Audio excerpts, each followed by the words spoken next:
नरेंद्र मोदी के विरोधियों की पॉलिटिकल लड़ाई अब पर्सनल हो गई है। प्रधानमंत्री नरेंद्र मोदी पर पर्सनल अटैक के खिलाफ अभी अभी दिल्ली बीजेपी सड़क पर उतरी है। बीजेपी कार्यकर्ता 10 जनपद की ओर मार्च कर रहे हैं। बीजेपी और विरोधियों के बीच ये लड़ाई बड़ी होती जा रही है क्योंकि नरेंद्र मोदी पर हर रोज एक इकोसिस्टम हमला बोलता है। इस इकोसिस्टम में कुछ नेता हैं और कुछ जो न्यूट्रल दिखने का ढोंग करते हैं। क्या ऐसे हर हमले के तार सीधे राहुल गांधी से जाकर जुड़ते हैं? ऐसे संगठित पर्सनल अटैक करने के लिए एक ऑर्गेनाइज्ड ग्रुप भी काम करता है। ऐसे मोदी विरोधी ग्रुप को फाइनेंस कौन करता है? क्या इन सब का मतलब किसी भी कीमत पर मोदी को अगला चुनाव हराना है? जो बातें बेहद गहराई में छिपी हुई हैं और अक्सर छिपी रहती हैं, जो बातें कुछ लोग जानते तो हैं लेकिन खुलकर सामने नहीं आते, बोलते नहीं। पर्सनल हो चुकी इस पॉलिटिकल लड़ाई की पूरी अंदर की खबर क्या है, वो आप हमारी इस रिपोर्ट के जरिए जानिए। प्रधानमंत्री नरेंद्र मोदी के सारे सियासी दुश्मन एक नया चैप्टर लिख रहे हैं। मोदी के खिलाफ 8 अटैक प्लान किए गए हैं, 8 मास्टरमाइंड हैं, 8 नैरेटिव तैयार हो रहे हैं। मोदी विरोधी चैप्टर के एक एक अक्षर को गौर से डिकोड करते हैं। पहला नैरेटिव, पैसे बरसाओ, मोदी को हटाओ। दूसरा नैरेटिव, लोकतंत्र खतरे में है, ये चिल्लाओ, मोदी का डर दिखाओ। तीसरा नैरेटिव, मोदी को धमकाओ, मोदी के खिलाफ सोशल मीडिया ट्रेंड चलाओ। चौथा नैरेटिव, मोदी पर पर्सनल अटैक करो, इकोसिस्टम के जरिए माहौल बनाओ। पांचवां नैरेटिव, मोदी के खिलाफ सब हाथ मिलाओ, झुंड में हमला करो। छठा नैरेटिव, मुसलमान मुसलमान करो। सातवां नैरेटिव, हिंदुत्व को हिंदू का विलन बताओ। आठवां नैरेटिव, 2024 के पिच रेडी करो, नए नए बैट्समैन रोज उतारो। नरेंद्र दामोदर दास मोदी को क्या प्रॉब्लम है? गौतम दास है दामोदर सॉरी, पहले दामोदर दास है, काम गौतम दास का। कांग्रेस के प्रवक्ता ने मोदी जी के लिए जिस प्रकार की भाषा का प्रयोग किया है, मैं तो समझ रहा हूं ये बात कांग्रेस के प्रवक्ता की नहीं है, ये बात कांग्रेस के नेता राहुल गांधी के स्वभाव के अनुकूल है। जब से राहुल गांधी कांग्रेस पार्टी के नेता बने, तब से कांग्रेस पार्टी के नेताओं का स्तर दिन प्रतिदिन नीचे जाता है। गेम एक है, प्लेयर्स अनेक हैं, मोदी एक हैं, अटैकर्स अनेक हैं। मोदी पर ऑल आउट अटैक की इंटेंसिटी बढ़ गई है। यह गेम ऑफ 2024 है।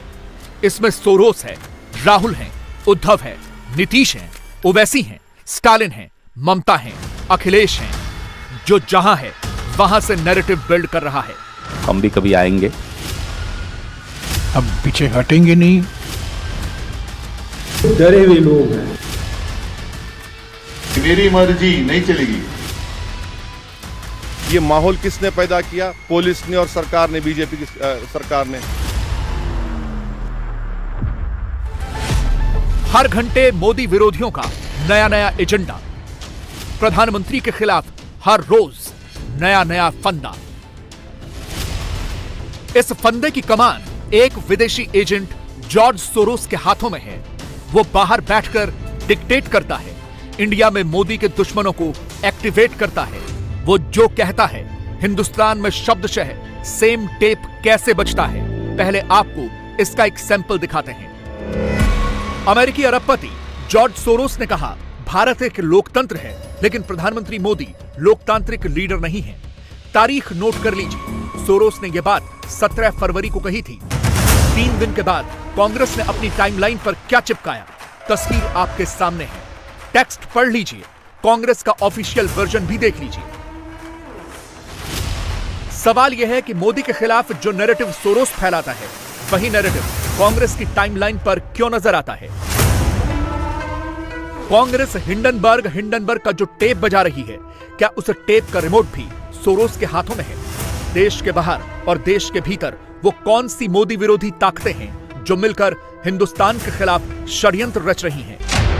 बीजेपी दावा कर रही है सोरोस इंडिया का सबसे बड़ा दुश्मन है, मोदी के पीछे कई सालों से पड़ा है। बीजेपी तो यह तक कह रही है कि मोदी को टारगेट करने के लिए इस विदेशी एजेंट ने 8,000 करोड़ रुपए से ज्यादा की रकम खर्च की है। अगर हां, तो फिर इतनी मोटी रकम मोदी के किन किन दुश्मनों तक डिलीवर हुई है? एंटी मोदी स्क्रिप्ट के लिए सोरोस ने जो जाल बिछाया, उस जाल में कितने मोहरे हैं, कितने चेहरे हैं, इसका खुलासा हुआ है डिसइंफो लैब की एक रिपोर्ट से। चलिए पूरा थ्रेड आपको दिखाते हैं। इंडिया की इमेज को मोदी को टारगेट करने के लिए फेक डेटा और मनगढ़ंत कहानियां गढ़ी गई। एक पूरी मशीनरी को मोदी के पीछे लगाया गया और भारत में मौजूद मोदी के दुश्मनों को एक्टिवेट कर दिया गया। कौन है ये दुश्मन? चलिए इन्हें एक्सपोज करते हैं।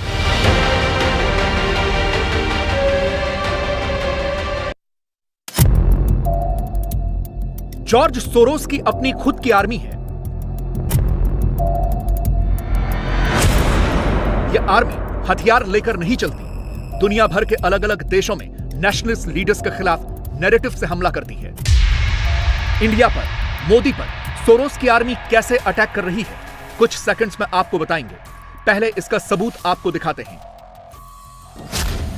सोरोस मूल रूप से हंगेरियन है, वहीं पैदा हुए हैं और हंगरी के प्रधानमंत्री विक्टर ओरबान ने 2022 में जॉर्ज सोरोस पर क्या कहा था, पहले यह सुन लीजिए, पिक्चर क्लियर हो जाएगी। George Soros, as you call him here. I know George Soros very well.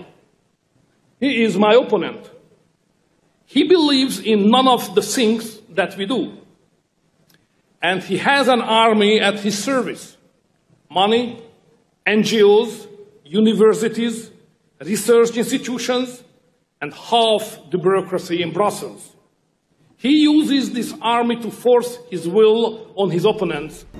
कुछ घंटों पहले ही हंगरी के प्रधानमंत्री ने सोरोस पर एक और बयान दिया है और कहा है कि सोरोस ने हंगरी में उनके सियासी दुश्मनों की लेफ्ट विंग पार्टीज की मदद के लिए अरबों रुपए की फंडिंग की, लेकिन सोरोस को उसका फायदा नहीं हुआ। भारत के केस में सोरोस बिल्कुल यही कर रहा है। वो मोदी के दुश्मनों को नैरेटिव वाला हथियार मुहैया करा रहा है और इसी हथियार से प्रधानमंत्री पर हमले करवा रहा है। यह कैसे हो रहा है, अब यह समझते हैं। साल 2021 की यह हेडलाइन पढ़िए। तब United states commission on international religious freedom ने भारत को रिलीजियस फ्रीडम के मुद्दे पर लगातार दूसरे साल ब्लैकलिस्ट कर दिया था। डिसइंफो लैब के मुताबिक भारत को ब्लैकलिस्ट किए जाने के पीछे अनुरिमा भार्गव नाम की महिला का अहम रोल था। दिलचस्प फैक्ट यह है कि इस महिला को जॉर्ज सोरोस की ओपन सोसाइटी फाउंडेशन ने 2016 में फेलोशिप दी थी। आपको याद होगा 2019 के बाद अचानक से कश्मीर मामले पर कई विदेशी एक्सपर्ट एक्टिव हो गए थे। उन्हीं में से एक हैं खालिद बेडौन। 2019 से पहले यह शख्स भारत या कश्मीर का जिक्र नहीं करता था, लेकिन 2018 में इसे सोरोस इक्वालिटी फेलोशिप मिली और 2019 आते आते यह शख्स मोदी के खिलाफ नैरेटिव बनाने के लिए इस्लामोफोबिया वाला एजेंडा चलाने लगा। आपने अक्सर मोदी विरोधियों की टाइमलाइन पर फासिस्ट मोदी वाला टेक्स्ट देखा होगा। तानाशाह वाला टेक्स्ट आज, अभी, इस वक्त भी चिपकाया जा रहा है। अब इसका सोरोस कनेक्शन भी समझिए। मोदी के राज में भारत को फासिस्ट बताने वाली मुहिम की शुरुआत 2019 में हुई, जिसे हिंदूज फॉर ह्यूमन राइट्स नाम के एनजीओ ने शुरू किया। इस एनजीओ का गठन भी 2019 में ही हुआ और इसकी को फाउंडर हैं सुनीता विश्वनाथ, जो एक इंडियन अमेरिकन एक्टिविस्ट हैं और जॉर्ज सोरोस की सोरोस रिप्रोडक्टिव हेल्थ फेलोशिप में एक्स एसोसिएट डायरेक्टर रह चुकी हैं। सुनीता विश्वनाथ के एक और NGO women for Afghan women की फंडिंग जॉर्ज सोरोस की संस्था ओएसएफ करती है। इस्लामोफोबिया और फासिज्म के बाद भारत के संदर्भ में जेनोसाइड टर्म भी 19 के बाद ही लॉन्च किया गया, जिसमें ग्रेगरी स्टैनन नाम के प्रोफेसर का रोल था। यह जेनोसाइड वॉच नाम की एक संस्था का फाउंडर है और इसके कंबोडियन जेनोसाइड प्रोजेक्ट को जॉर्ज सोरोस ने फंड किया था। क्या यह सिर्फ संयोग है? मोदी के खिलाफ जात पात वाला एजेंडा चलाने के लिए इक्वालिटी लैब्स की यूएस बॉर्न एक्टिविस्ट थेनमोजी सौंदरराजन को सेलेक्ट किया गया। इसे भी जॉर्ज सोरोस की फाउंडेशन से ही फंड मिला। थेनमोजी सौंदरराजन से पहले वीटी राजशेखर नाम के पत्रकार मुहिम चलाते थे और अब उनके बेटे सलिल शेट्टी सोरोस के फाउंडेशन के वाइस प्रेसिडेंट हैं और राहुल के साथ भारत जोड़ो यात्रा में दिखते हैं। अब आपको कुछ हद तक क्लैरिटी मिल गई होगी कि मोदी को हटाने के लिए मिशन मोड में जुटा यह पूरा कार्टेल कैसे काम कर रहा है। Anti Modi, anti India narrative चलाने वाले इंटरनेशनल प्लेयर्स तो आपने देख लिए, अब एंट्री होती है नेशनल लेवल के प्लेयर्स की। इसमें मोदी के पॉलिटिकल दुश्मन हैं। राहुल कुछ दिनों से दिल्ली से दूर थे, कश्मीर में बर्फबारी और स्कीइंग का आनंद उठा रहे थे, मगर जैसे ही लौटे नए टेक्स्ट के साथ, नए नैरेटिव के साथ अडानी वाला टेप लेकर आए। 5 मिनट का वीडियो संदेश जारी किया, मोदी पर अटैक किया, एक एक शब्द, एक एक लाइन बिल्कुल वैसी ही जैसी सोरोस ने म्यूनिख में मोदी के खिलाफ कही।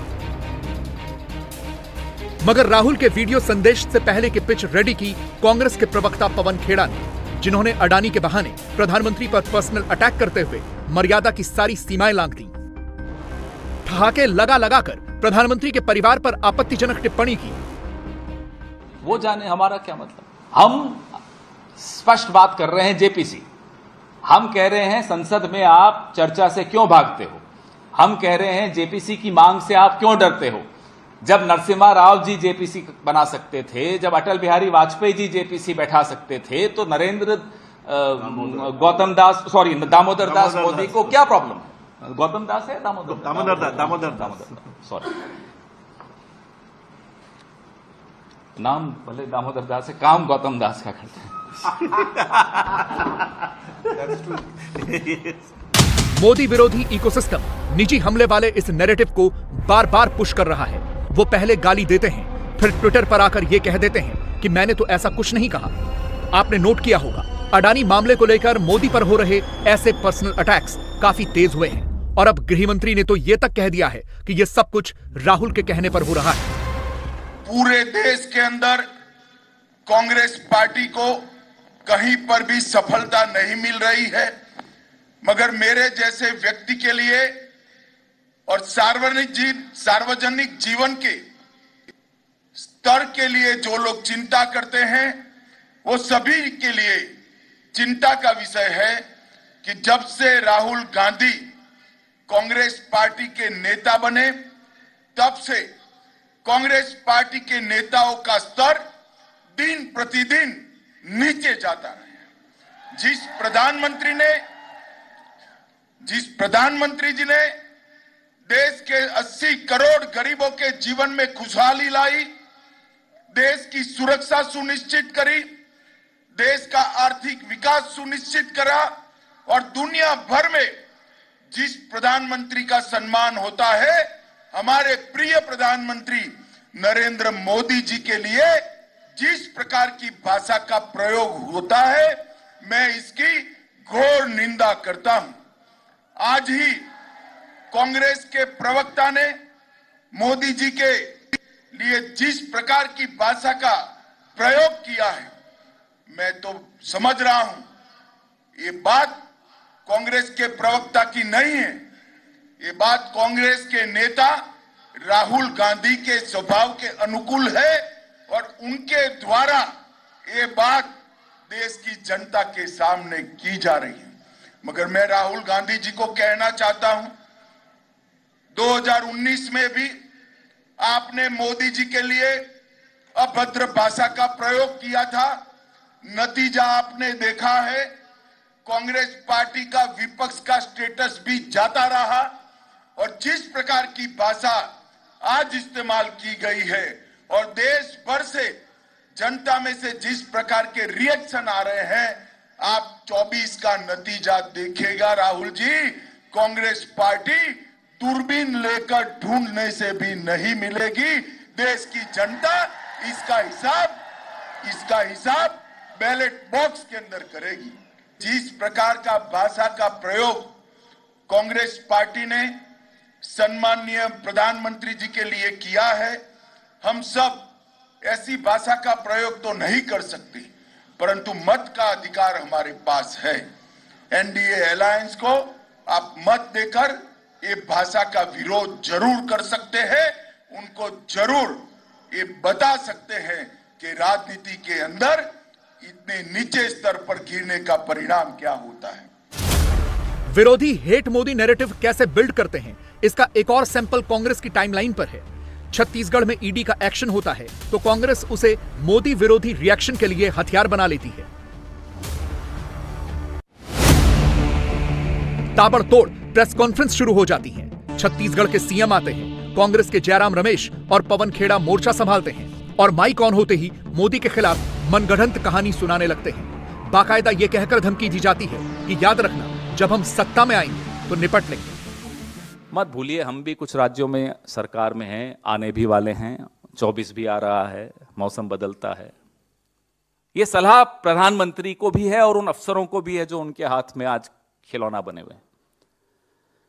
हमारी शराफत को हमारा गहना मानो, हमारी कमजोरी मत मानो। हम भी कभी आएंगे और जहां हैं वहां भी कुछ दिखा सकते हैं। धमकी की राजनीति से हम पीछे हटने वाले नहीं हैं।